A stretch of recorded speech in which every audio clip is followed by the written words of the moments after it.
కేటీఆర్ హరీష్ రావు అరెస్టులపై ముఖ్యమంత్రి కీలక వ్యాఖ్యలు చేశారు. ఇప్పుడే అరెస్టు చేయలేమంటూ ముఖ్యమంత్రి చెప్తున్నారు.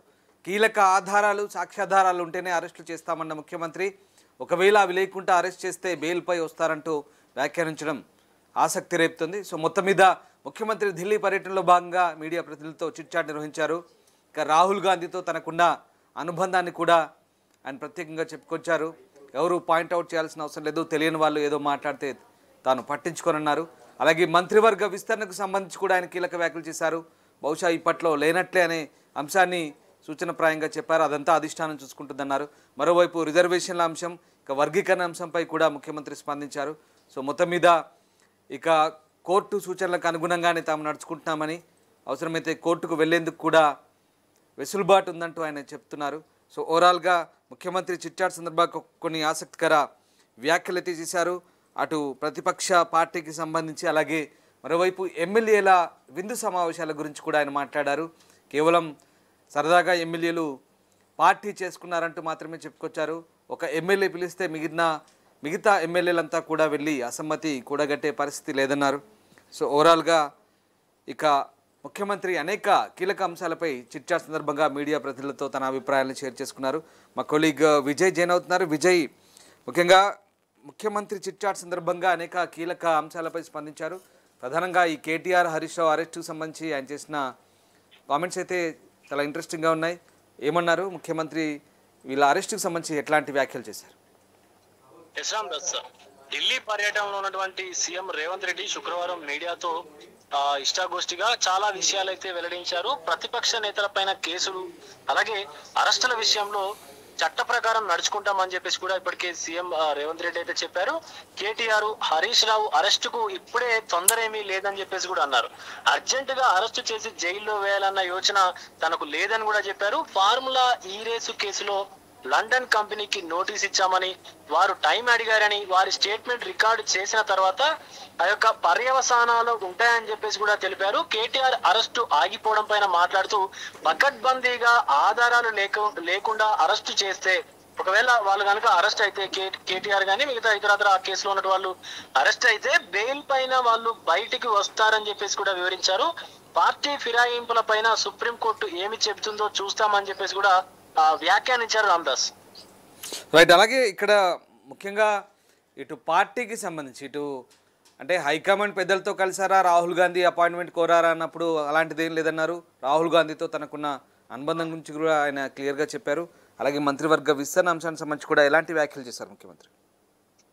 అలాగే తనకు అలాగే రాహుల్ గాంధీకి మధ్య ఎంతో అంటే అగాధం ఉందని చెప్పేసి కూడా, తనకు ఆయన అపాయింట్మెంట్ ఇవ్వడం లేదని చెప్పేసి కూడా జరుగుతున్నటువంటి ఏదైతే ప్రచారం ఉందో దాన్ని ముఖ్యమంత్రి రేవంత్ రెడ్డి అయితే కొట్టిపారేశారు. మధ్యప్రదేశ్ సభలో తాను మాట్లాడినటువంటి తర్వాత రాహుల్ గాంధీ మాట్లాడారని, అలాగే తెలంగాణ ముఖ్యమంత్రి బాగా చేస్తున్నాడని చెప్పారని చెప్పి కూడా గుర్తయితే చేశారు. తెలంగాణలో కులగణన గురించి పార్లమెంట్ లో ప్రస్తావించారని, బీహార్ లో కూడా తన గురించి మాట్లాడారని చెప్పేసి కూడా రేవంత్ అయితే వివరించారు. కులగణన పైన రాహుల్ తో ఎప్పటికప్పుడు చర్చించారని, కాంగ్రెస్ అధిష్టానం ఆమోదం లేకుండా కులగణన జరిపించి అసెంబ్లీలో ప్రవేశపెడతామా అని చెప్పేసి కూడా ప్రశ్నించారు.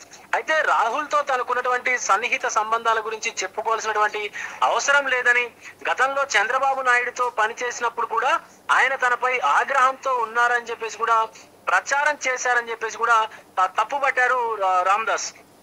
రైట్. మరొక కీలక అంశం ఇక ఈ ఎమ్మెల్యేల తిరుగుబాటు అంశానికి సంబంధించి కూడా ఆయన మాట్లాడారు. సో దాని గురించి ఏమన్నారు అంటే, ముఖ్యంగా ఎమ్మెల్యేల సమావేశానికి సంబంధించి సీఎం ఎలా స్పందించారు? ఈ ఎమ్మెల్యేలు తనపైన తిరుగుబాటు చేస్తున్నారన్నటువంటి కథనాలను కూడా కొట్టిపారేశారు రేవంత్ అయితే. వారు సరదాగా కూర్చొని ఏదో విందు చేసుకుంటే చిలువలు పలువులు అల్లి ప్రచారం చేశారని చెప్పేసి కూడా నవ్వుతూ ఆయన అయితే బదిలిచ్చినటువంటి పరిస్థితి కూడా ఉంది. అనిరుద్ రెడ్డి పిలిస్తే 10 మంది ఎమ్మెల్యేలు వెళ్తారా అని చెప్పేసి కూడా ప్రశ్నించారు.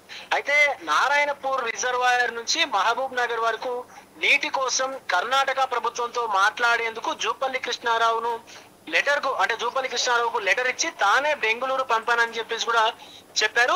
తన ఢిల్లీ పర్యటనలో ఈసారి కులగణన పైన వైసీపీ ఇది పిసిసి కార్యవర్గంపై మాత్రమే చర్చలు జరిగాయని, అలాగే మంత్రివర్గ విస్తరణ పైన పార్టీ అధిష్టానం ఆదేశాల మేరకే నిర్ణయం తీసుకుంటానని చెప్పేసి కూడా ఇప్పటికే రేవంత్ అయితే చెప్పారు. ఎవరి పేర్లను కూడా తాను సిఫారసు చేయలేదని చెప్పేసి కూడా వివరించారు రామదాస్. రైట్. అలాగే రిజర్వేషన్ల గురించి కూడా చాలా కీలకమైన మాటలు మాట్లాడారు. ఇక మందకృష్ణపై కొన్ని సెటైర్లు కూడా వేశారు. అట్లాగే ప్రధాని మోదీ బీసీ అంశానికి సంబంధించి కూడా ఆయన కొన్ని మాటలు మాట్లాడారు. సో దీనికి సంబంధించి ఎట్లాంటి వ్యాఖ్యలు చేస్తారు సీఎం? ఎస్ రామ్దాస్, అయితే ఈ మాదిగలు ఉపకులాల రిజర్వేషన్ 9% పెరిగిందని, అలాగే గ్రూప్ 1 లో ఉన్నటువంటి అత్యంత వెనుకబడిన వర్గాల ఉపకులాలను కూడా కలిపితే 10% అవుతుందని చెప్పేసి కూడా సీఎం రేవంత్ అయితే చెప్పారు. ఎన్నడూ ఏ ఉద్యోగం చూడని వారిని కలిపి కూడా గ్రూప్ 1 లో చేర్చామన్నారు. ఈ సందర్భంగా మాదిగలకు 11% రిజర్వేషన్ ఇవ్వాలని మందకృష్ణ డిమాండ్ చేస్తా ఉన్నారు కదా అని చెప్పేసి కూడా ఆ విలేకరులను అయితే ప్రశ్నించగా, పద్మశ్రీ తర్వాత పద్మభూషణ్ రావాలనుకుంటున్నారేమో అని చెప్పేసి కూడా రేవంత్ రెడ్డి అయితే కొంత చమత్కరించేటువంటి పరిస్థితి కూడా ఉంది. అలాగే supreme court justice Shamim Akhtar commission creamy layer ను కూడా అమలు చేయాలని చెప్పినా కూడా తాము తిరస్కరించామని చెప్పేసి కూడా తెలిపినటువంటి పరిస్థితి అయితే ఉంది రామ్దాస్. రైట్ విజయ్, ఫైనల్గా అంటే ఓవరాల్గా ముఖ్యమంత్రి ప్రభుత్వ పనితీరు, ఈ మొత్తం వ్యవహారాలకు సంబంధించి ఎట్లా రియాక్ట్ అయ్యారు? చిట్చాట్ సందర్భంగా అన్ని అంశాలు, జాతీయ అంశాలు, రాష్ట్ర అంశాలు, మంత్రివర్గం, ఇంకా ఎమ్మెల్యేల అంశం, ప్రభుత్వ పనితీరు, సో ఓవరాల్గా ఏమన్నారు? ప్రభుత్వ పనితీరు సంబంధించి వస్తున్న అభిప్రాయాల నేపథ్యంలో ముఖ్యమంత్రి స్పందించిన తీరు ఎట్లా ఉంది? ఈ ప్రధాని మోదీ కన్వర్టెడ్ ఓబీసీ అని ముఖ్యమంత్రి అయిన తర్వాత ఆయన తన కులాన్ని మార్చుకున్నారని చెప్పేసి కూడా సీఎం అయితే వ్యాఖ్యానించారు. ఓబీసీల గురించి తనకు పాఠాలు చెప్పే అర్హత బీజేపీకి లేదని చెప్పేసి కూడా అన్నారు. అలాగే కిషన్ రెడ్డి ఓబీసీ అయిన దత్తాత్రేయ స్థానంలో పోటీ చేశారని చెప్పేసి కూడా చెప్పారు. మరో ఓబీసీ అయినటువంటి సంజయ్ స్థానంలో పార్టీ అధ్యక్షుడిగా వచ్చారని చెప్పేసి కూడా అన్నారు. ఆ ఇద్దరి స్థానాలను లాక్కున్నది కిషన్ రెడ్డి అని చెప్పేసి కూడా ఆరోపించారు. ఆంధ్రాలో కాపు అధ్యక్షుడిని తీసేసి అగ్రవర్ణానికి చెందినటువంటి వారిని నియమించారని, అలాగే ఓబీసీలకు అన్యాయం జరిగిందని చెప్పేసి కూడా మాట్లాడేది వీళ్ళ అని చెప్పేసి కూడా రేవంత్ మండిపడ్డటువంటి పరిస్థితి ఉంది Ramdas. Right, yes right, thank you Vijay, thanks for the update. So మొత్తం మీద ముఖ్యమంత్రి రేవంత్ రెడ్డి చిట్చాట్ సందర్భంగా కీలక వ్యాఖ్యలు చేశారు. ఇక కేటీఆర్, హరీష్ రావు అరెస్టుల గురించి ఆయన చేసిన కామెంట్స్, అలాగే రిజర్వేషన్ల అంశం సంబంధించి, మంత్రివర్గ విస్తరణ సంబంధించి, ప్రభుత్వ పనితీరు, అలాగే జాతీయ స్థాయి రాజకీయ అంశాలపై ముఖ్యమంత్రి కొన్ని ఆసక్తికర వ్యాఖ్యలు చేశారు. సో ఢిల్లీ పర్యటన సందర్భంగా సీఎం మీడియా ప్రతినిధులతో నిర్వహించిన చిట్చాట్లో తన అభిప్రాయాల్ని పంచుకున్నారు.